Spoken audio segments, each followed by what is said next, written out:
Sniper 150 big bike concept. Worth it or not?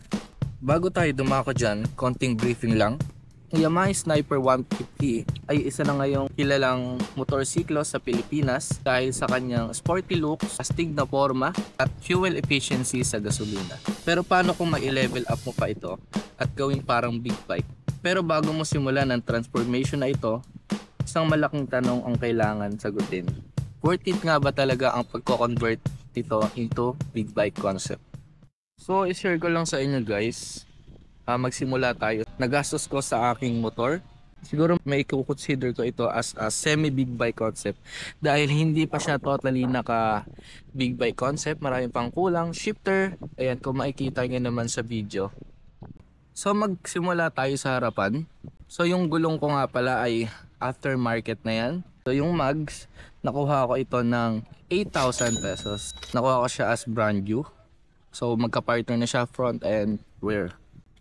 Then, dito naman sa ating gulong, ang size ng ating gulong is 100 by 80.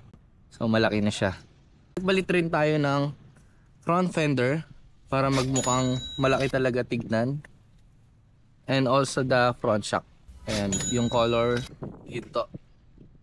Merong mga magic washer na nilagay dyan. Pero yung allowance, ipapakita ko sa inyo, sobrang konti na lang talaga. Ayan. Then, ganun pa rin yung disc natin. Stock disc yan. Saka yung caliper, ganun pa rin. Dito guys, sa size ng 100 by 80 na gulong, ganyan yung allowance niya. Na-try ko naman to na i-long ride na. From Laguna to Batangas. So, goods naman siya, hindi naman siya sumasabit. Then, ilang beses ko rin siya laging chine-check. Wala namang sumasabit dito. Basta naka-align lang siya ng sobra. Makikita nyo naman yung kabilaan. Kung papalanuhin yung magpalit ng gulong, then hindi kayo magpapalit ng shock, sasabit siya sa stock front shock. So, naglagay tayo konti dito ng air scoop. Dito naman sa makina, marami na bago dahil pinatop overall natin to. Ayan o, makikita nyo, quick kita agad yung hose ng bypass. So, dito sa tambucho, full system siya. Then, dito, palit rin tayo ng tire hugger para magmukhang malaki yung swing arm natin. Pero ano lang to guys, cover lang to. So, napibili naman siya sa Shopee or Lazada. Sa swing arm natin, stock swing arm pa rin yung ginamit natin. So, sa gulong, ang size ng gulong natin is 140 by 70. Ganito siya kalaki sa likod. Yan.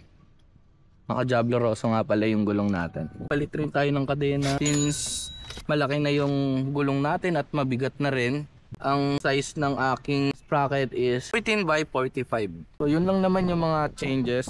Seat, nagpalit rin tayo. Pero nagkabutas-butas na eh. Side mirror, nagpalit rin tayo. At guys, dumako naman tayo sa advantage and disadvantages ng setup na ganito. Umpisa tayo sa advantage. Unang-una, astig at sporty look. Mas nagmumukhang high-end and premium ang Sniper 150 kapag ginamitan ng mga big bike concept. Tsaka mas kapansin-pansin sa kalsada. Then pangalawa, improve handling. Depende lagi sa pag-setup ng motor. Tama ang setup ng suspension at tires, ergonomics, maaring gumanda ang handling ng motor. Pangatlo naman is mas comfortable. Mas comfortable i-ride lalo na kung may modify seat at handlebar position. Pang-apat natin is forma. Marami ring mga riders ang mahilig sa big bike looks. Kaya mas mataas ang appeal nito sa motor community. Last is customization freedom. Pwede mong i-modify ayon sa personal mong style at preference. Kaya yun yung mga magaganda sa mga manual ng motor. Marami kang pwedeng i-modify. So ayun yung 5 advantages natin sa ganitong setup. So punta naman tayo sa disadvantages. Ang una is mabigat at mas malaki. Dahil sa dagdag na body kits at accessories, mas mabigat ang motor na maaaring maka-apekto sa handling at performance. Depende pa rin yan lagi guys sa pag-tono at pag-setup ng inyong mga motor. Then pangalawa natin is yung fuel consumption increase. Mas malaking fairings at bad modes ay maaaring magdulot ng mas mataas na fuel consumption dahil sa added weight at drag. Hindi naman totally, depende lagi sa pag-setups yan. Dito sa pangalawa, it depends ako kasi iba-ibang setup yan. Kung nakatono naman yung motor mo, hindi naman siguro magbabago konti dahil yung hatak niya Hindi na gaya ng dati na mas magaan. Pangatlo natin is engine strain. Dahil stock pa rin ang makina ng Sniper 150, baka mahirapan ito sa extra weight at aerodynamics sa big bike. So ayun guys, kung stock yung makina nyo, possible talaga na mahirapan siya.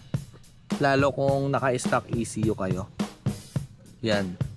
So kaya para sa akin, mas advisable na magpalit kayo ng ECU kasi para maiba niya yung program or iparimap nyo. Yung bumili kayo ng ECU na programmable, kagaya sa akin.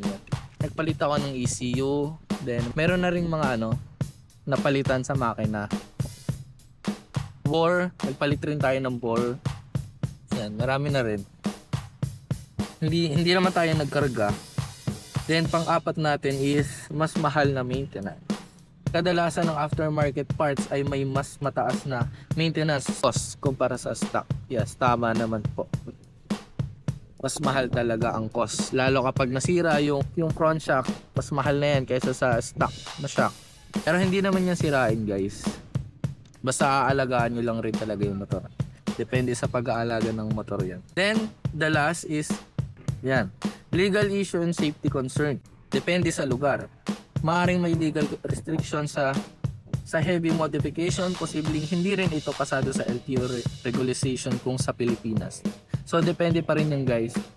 Kanya-kanya naman ang restriction yan. Pero sa akin guys, sa ganitong setup, share ko lang yan. Kaka-rehistro ko lang nito. So wala namang sinita.